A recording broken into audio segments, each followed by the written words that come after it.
Hi Dexter, how are you? Welcome. Good evening. Hi, Ankur. Thank you so much for the invitation. No, thank you so much. What an honor to have you here with us. Where are you joining us from? Lusaka I'm or currently you're in somewhere? Johannesburg. I'll be headed back to Lusaka on Sunday. So, the life of Mm. international education, living in one country, working in another. Yeah, and I think you were also last week. You were in Lisbon for a.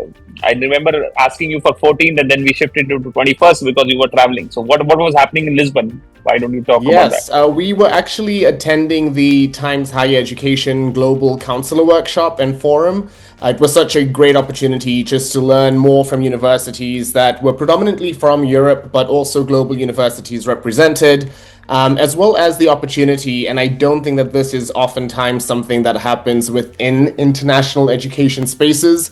We got to learn from fellow counselors, and so that was a really great opportunity to think about what's happening at other international schools globally, specifically in higher education and university and career pathways. But I think, generally speaking, just thinking through some of the projects and service opportunities that students have available to them was great to reflect on what we currently offer at Crucible, where I'm currently working, as well as some of the opportunities that our students at African Leadership Academy had had previously as well.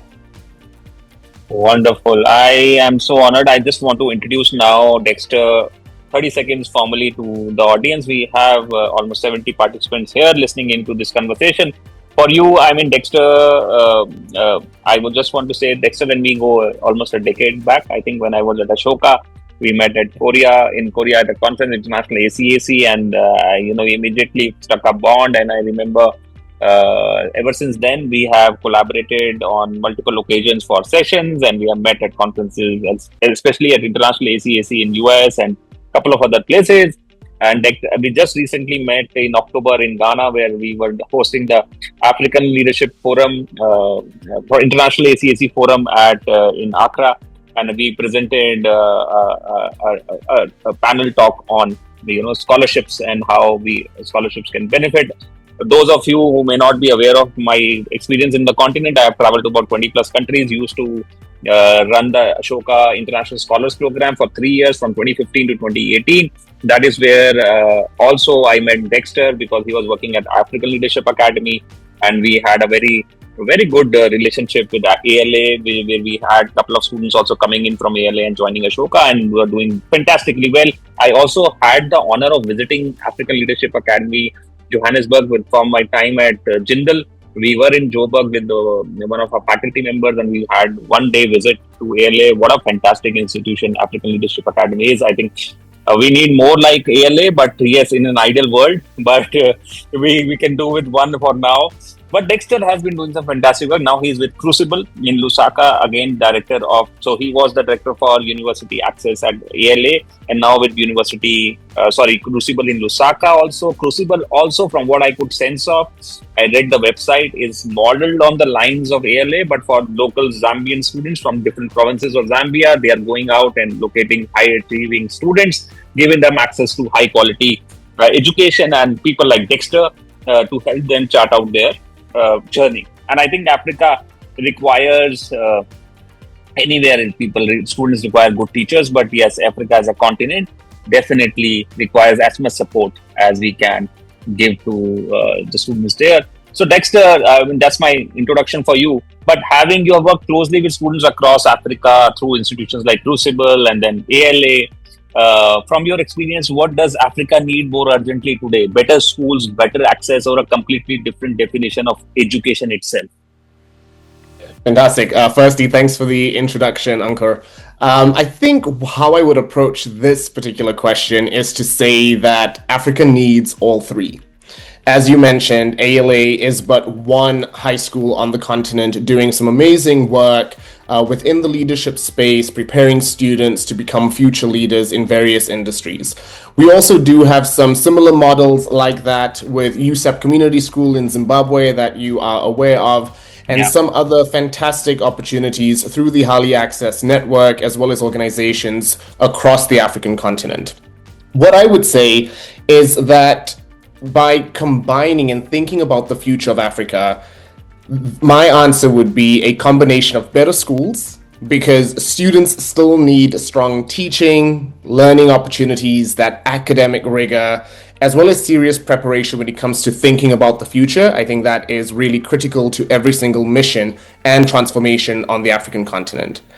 Better access in the sense that there's so much talent, and I think that we see this oftentimes when engaging with students from diverse backgrounds in schools, not only the ones that we work at, but just even public schools, government run schools across various regions, including rural areas, where talent is abundant. However, without the proper access, students oftentimes don't reach their full potential, whether that is going to a university, getting connected to various networks, as well as opportunities that are just going to develop them overall. And finally, what I would say is when it comes to a different definition of education, how do we think about contextual education, right? So yes, students may need the expertise and knowledge that come from traditional educational models, but how do we transform that to respond to what's happening within these students' real everyday lives? And so I think that perhaps a deeper question would be, what kind of person is the education system trying to produce? And that is something that I've personally grappled with quite a bit. And why I loved the title of this particular session, right? It's talking about designing. How do you design a leader? So how are we creating the types of leaders that we think, even though subjective, are going to really transform and move the needle on certain pressing issues? So while students can definitely become experts in mathematics, economics, and physics, how are we asking some critical questions around ethics, leadership, as well as the future and innovation? So these are the ways that I would actually respond to the question. It's a combination. It's targeted efforts that come from different perspectives and views. Thank you so much for bringing that in. I think I forgot to mention the title. The title I gave was Designing Africa's Future. Can Education Build a Generation of Leaders? And you're right. I mean, we just don't need great mathematicians or great scientists. Yes, we need them, but we need to have them also have some other elements that are very important for them. Not only in Africa, globally also. I think one of the things that I am sitting and I am in Ahmedabad, which is one of the leading business school. I'm here for a week-long training program with some of the best educators in the country in India, school leaders.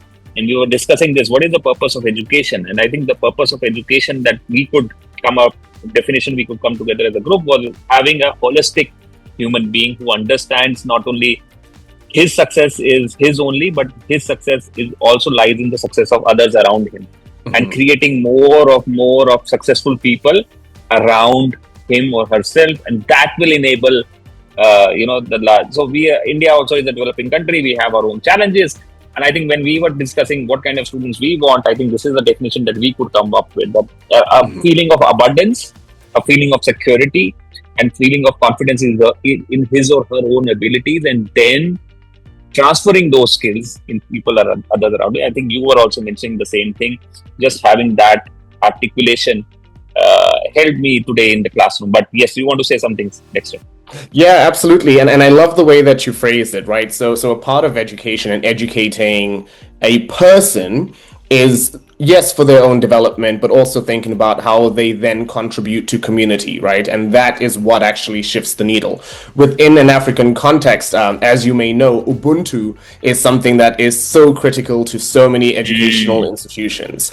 I am because you are, right? And so that whole movement of an entire community, your success is in part attributed to your community, and your community success is because of the effort that you're putting into it. And so, like, fundamentally, I think that we can have conversations around access, but access without purpose can become an individual journey and an escape from your personal circumstances, whereas purpose without access can become frustrated potential. You're just sitting there, you have the potential, but there's nothing to move it forward. And education, to a certain extent, needs to hold both, right? So how do we ensure access so that purpose can become more than just an individual thing, and purpose at the same time is now thought about in this frame of Ubuntu as well. So it's a collective movement. It's a collective movement, and education has to re-emphasize this every day for a young child. A lot of the time, I've also seen, Absolutely. because I work with a lot of high achieving kids, and they get access. You're absolutely correct. They get access and they think it's just for me, and I just want. This is an escape from my own things that I had left in the past. I don't care now. I mean, you have given it to me. I now go on my own path. But a kid who who has purpose but does not have access is another problem. I mean, he has. So that becomes a frustrating part. So I think the educational institution, be it schools or universities, we as teachers have to continually remind and also exhibit this aspect to our students, that we are not being selfish in our own growth. We are trying to push others around us. And then there is somebody, I mean, like in the class today, we were talking about how we are all been beneficiaries of somebody who trusted us before we trusted ourselves. Somebody who took a bet on us and said, this guy is going to go places. And the teacher asked, how many of you, and there's the school leaders, right? 50 of us are sitting there. He said, how many of you feel this way? All the 50 hands went up. We felt that somebody took a bet on us when we didn't believe in ourselves. And he said, this is what I see in you.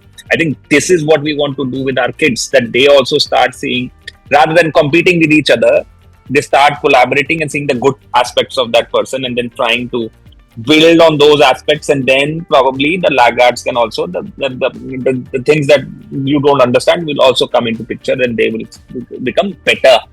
Seeing the glass half full, I think that's the way, rather than half empty. I think that's the thing I think. Dexter, you want to add something then before we move on to the next question? Yeah, I think that the only thing that I would add, and thank you for bringing that up, Ankur, the fact that sometimes people have taken a bet on you. I remember approximately 4 years ago, if I'm not mistaken, a colleague of mine, Masresha, I think you've met her before as well. Yeah. We did a session at International ACAC on the fact that we were recipients, right, of goodwill.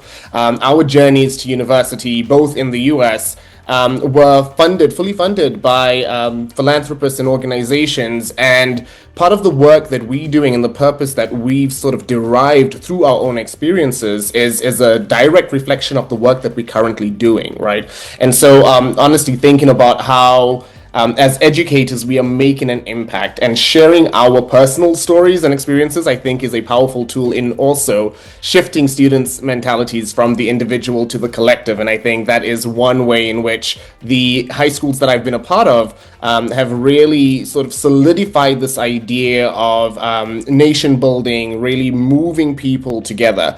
It's through that personal connection as well, and the power of just narratives. Yeah, absolutely. So, Dexter, I just want to now segue into the next segment of our talk. I know we have 16 minutes left, so I want to be a little quick here. But we want to also talk about, many of the audience may not know African Leadership Academy, may not know Crucible. So, if you can just spend a couple of minutes on what are these institutions like, why are they so special, why are they celebrated, and then probably I want to segue into the question that I have for you. You work at the intersection of aspiration and opportunity. What are some of the invisible barriers that talented African students face when trying to access global education and leadership pathways? So first, let's talk about Crucible and your work with ALA probably a bit, so that people understand the kind of institutions and your own journey. Fantastic. Thank you for that. So I started my journey as a counselor at African Leadership Academy here in Johannesburg. And ALA is a 2-year program where students are coming from across the African continent to work on their A-levels. But in addition to doing A-levels, students take mandatory courses in African studies as well as entrepreneurial leadership.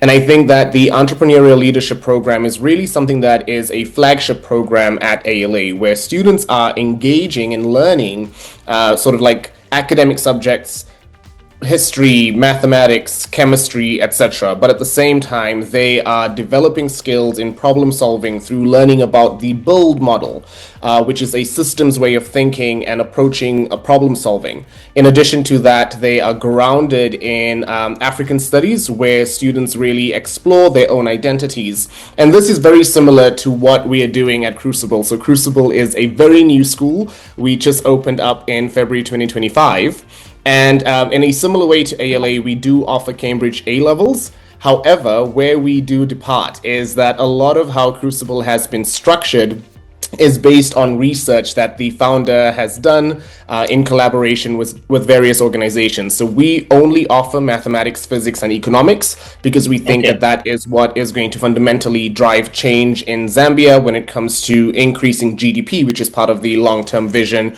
of Crucible Group. In addition to that, we do offer a leadership curriculum that focuses on problem solving as well, but in particular, it's project-based learning where students collaborate with real actors in the community. One example would be that we've engaged with the wildlife organization in Zambia, where students worked on an actual project and had some concrete evidence to show why certain changes needed to be made. So that project-based learning is an integral part of what we do. And then finally, we offer a liberal arts curriculum where students explore both themselves as well as the world in meaningful ways. And so these schools are, I would say, at the intersection of what traditional education looks like with the Cambridge A levels, and that sort of gives a certain level of credibility to the school. And at the same time, there are these innovative programs like leadership and liberal arts that grounds student experiences in their home context, as well as gives them the global outlook that is needed to develop leadership in important ways. Absolutely. So now, I just want to talk about a little bit about my own reflection on ALA model type schools, and when I travel on the continent, and we have this debate in India as well. I'm sitting at IIM Ahmedabad, which is one of the leading business schools in the world. I mean, we have had so many distinguished alumni, faculty members from this institution. It's a legacy institution.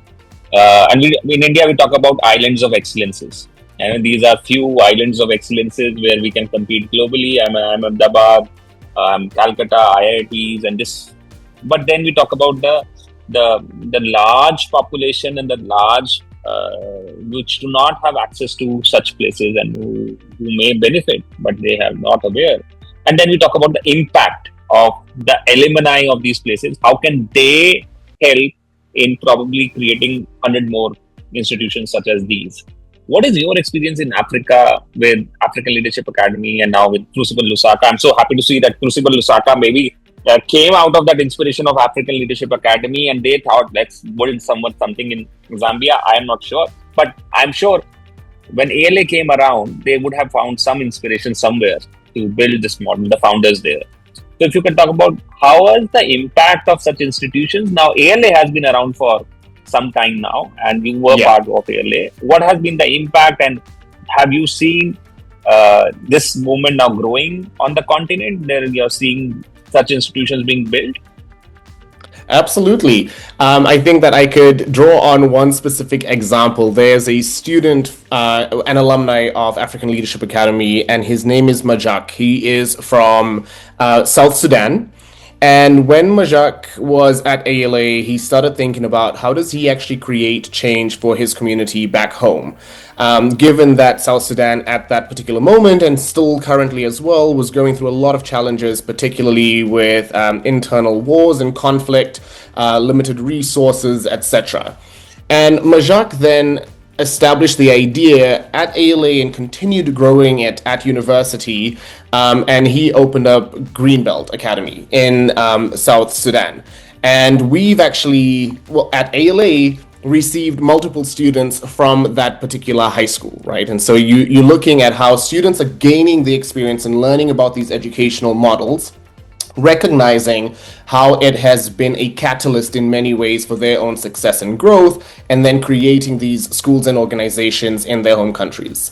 Similarly, African Leadership Academy recognized the need to create ecosystems within these spaces, and that's what sort of birthed AL for Education, which is a program that works with early stage professionals within education to rethink systems, to help them develop the skills so that they can take some parts of what ALA is providing and then share it with their own school communities. And I think that's one way from a professional development standpoint that ALA still contributes, recognizing its limitation as a single school.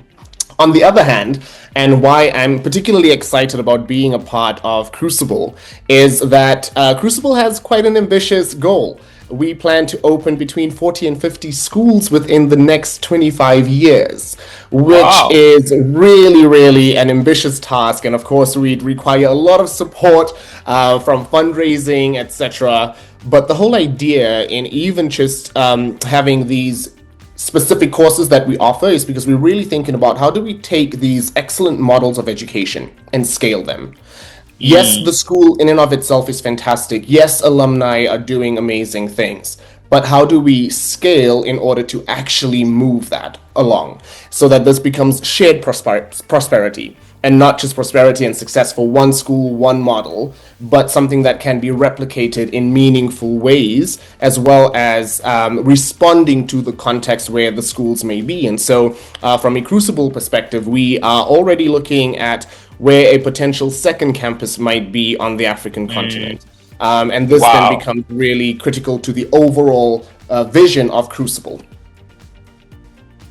More power to you. I'm so happy to hear this. That 40 to 50 campuses is amazing. I mean, one of the things that we challenge with, we have challenged here, and I think globally, is how do you scale up high quality education? Because I'm reading the comments too, as Marsha said. I mean, she's talking about what a great way to capture. But I think the crux is we need more people like Dexter and teachers like Dexter who have their heart in the right place and who are doing the right thing and who are there every day with conviction in what they believe and they do want to do the right thing. Uh, uh, we would love to understand, and that's a challenge for us in education in India also. How do we scale up like institution like IIM Ahmedabad? I mean, how do we have 120 faculty here and we have some thousand students who study here. How do we replicate? And we have tried to build more IIMs. We have tried to replicate that model, but it's very tough uh, because again we are limited by resources. We are limited by and institutions take time, right, to build over years. I mean, to have those kind. I know what kind of. I'm sure you over there. How hard it is to find and locate students, right kind of students for the community, bringing them in, then working on them, and then they graduating, and then you showcasing your results over a couple of years, 3 years, 4 years, and then the people start trusting you as an institution and then believing in you. So I think that is the challenge that we face in institution building globally, not only in India. And that's what I have faced. I've been the founding team member at many institutions. And I think when we started out, it was always like, yeah, the first few years are the most difficult. I mean, how do you get the right kind of teachers, right kind of students, right kind of investors or philanthropists who want to give money to you, who believe in you? And so, if you are doing it at Crucible, great. What do you want to talk about that, Dexter? I think what I will share on this particular point is that oftentimes when institutions are born, right, or the idea initially forms, we try to respond to every single challenge that exists. Yeah. Instead of thinking about how do we respond to a specific challenge or problem where we could have a measurable impact. And so, to a certain extent, and again, this is coming from a very specific approach to education and how we are responding to some of the challenges identified in Zambia, is that we want our students to be successful and happy. We want our students to contribute to culture in interesting ways. And at the same time, part of our model in the Cambridge A-level courses that we are offering, we are likely not going to have many artists emerge from the school itself. We are intentionally offering maths, physics, and economics because we do see students' future careers going into finance, consulting, engineering. Not to say that any other career is less than, but in responding to one of the development challenges that we are seeing in Lusaka, which is the growth and building of GDP, these are the industries that really need attention at this moment in time. And so it's not to say that the model is not going to change. However, the point that I'm making is that oftentimes institutions come in with trying to solve a particular problem, but then as we grow as a single institution, we're trying to add more, and you add more, and you add more. The more you add, the more difficult it becomes to scale and to replicate an excellent model. And so, of course, you need the proof of Absolutely. concept. But Absolutely. it's almost resisting the urge to add more complexity to it. Figure out what you're responding to, how you're responding to it, measuring its impact and whether or not it's worked, and that's when you begin replicating. Instead of having a single model and then adding complexity to it, because it's so much easier to replicate a 2-bedroom house than it is to replicate a 10-bedroom house. And so these are ways that we are approaching it in the early stages of Crucible. No, absolutely wonderful. I am so happy that you have already figured it out. So true.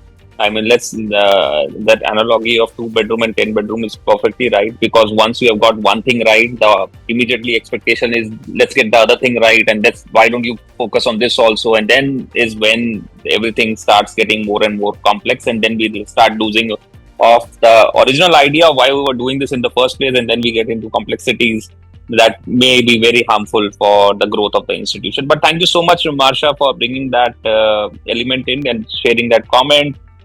Second campus in Ethiopia, I leave it to Dexter and his team, whatever they want to decide. But whenever it happens, I'm sure Dexter will let us know. So, Dexter, finally, I'm also conscious of the time. We only have a couple of minutes left. And we are looking forward to having Ronak Jainji, the Vice Chairman of Tula's International School, Dehradun. He runs schools, and now it's a university in Dehradun, the foothills of Himalayas in India. So we are going to talk about Gurukul, traditional education in a modern world.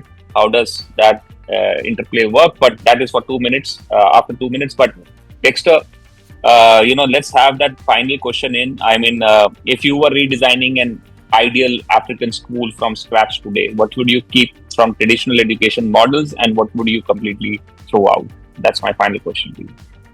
Great. This is a question that I think that I've grappled with for quite a while, because it's quite challenging. On the one hand, I would like to look at myself as someone who is adaptable and progressive in terms of responding to the needs that arise within education. And at the same time, I'm very aware of my own limitations and the fact that I am a traditionalist in certain instances.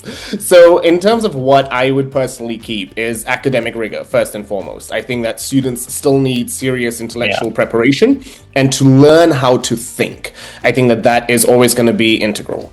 In addition to that, and speaking from a very African, which I think also resonates with an Indian system, is that respect for teachers and creating just an overall respectful environment.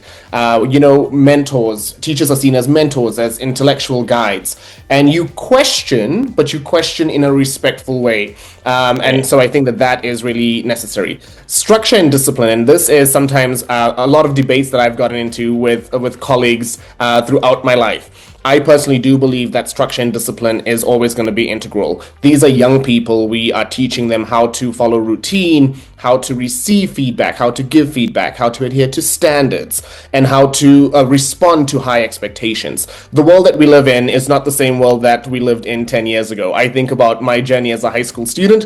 There were a lot less pressures on me than what I see on my students currently. And so how are we ensuring that they are able to build that resilience? And then communal purpose, I think very, really important as well. What I would throw out is the over-reliance on exam results only as a proof of success, leadership as titles. I think that we should do away with that. This is something that we do intentionally at Crucible as well, where leadership is practice, not only a title. And then finally, the idea of imported prestige. I'm so happy with the conversation you had with Dr. Ashwin previously, just around rankings, right? Rankings are an important guide, but rankings are also responding to changes that are happening. And I think that this is really important. It's not just the name and the location of an institution, but it's serious contemplation of sustainability and how are we rethinking it, both in terms of a climate perspective, but also from a diversity and inclusion perspective. And so that's really important, because schools should never be isolated from society. And that's the shift that I'm seeing with a lot of new schools being founded in Africa and globally as well, where we are really seriously considering our context and then developing an educational model that is fit for purpose. Sorry, I know that I shared a lot, but hopefully that summarized and responded to the question. So I think that the one thing that I'll just mention again is schools that are not isolated from society. That is really what's going to be really important and drive some of the change. Because at the sort of core of it, when I think about ALA and places like Crucible, my opinion is that the best African schools, and this should be globally as well, should be globally competitive, really producing some excellent students, but also locally rooted. And I think locally impact. I love it. I love it. The same thing we talk about here in India, that before going global, first do local impact. And before changing others, first look at yourself and bring the change in you, and then probably spread the word, and then people will get the let's say the scent of your honest and sincere efforts. And I think, and for education institutions, absolutely. I mean, you need to have a local impact before you go global. And I think just that you mentioned in one of your talks, having that having that proof of concept. Proof of concept comes from local first, and then you take it to 40 campuses, 50 campuses, whatever number of campuses that you want to do. What an honor, Dexter, to have you here with us. That's about the time we had. Thank you to the audience. Also, I just got a comment. Let me see if it is for you, Dexter, before. Okay, students should be prepared to be active participant parts of society who will challenge and shape the status quo. Creating a systematic society rooted in the culture and psyche of the community is crucial. Thank you so much, Marsha, for that wonderful articulation. Beautiful. Thank you so much for engaging with us. Thank you so much for your comments. Really helped and made this conversation much better. Thank you so much. Thank you, Dexter. And look forward to having you having more collaborations with you in the future, and maybe having you soon in India at one of our events. I remember 2 years back when you were here, the Council of Line that I did for Indian African counselors. Looking forward to having you back again soon. Thank you. Absolutely. Thank you so much again, Ankur.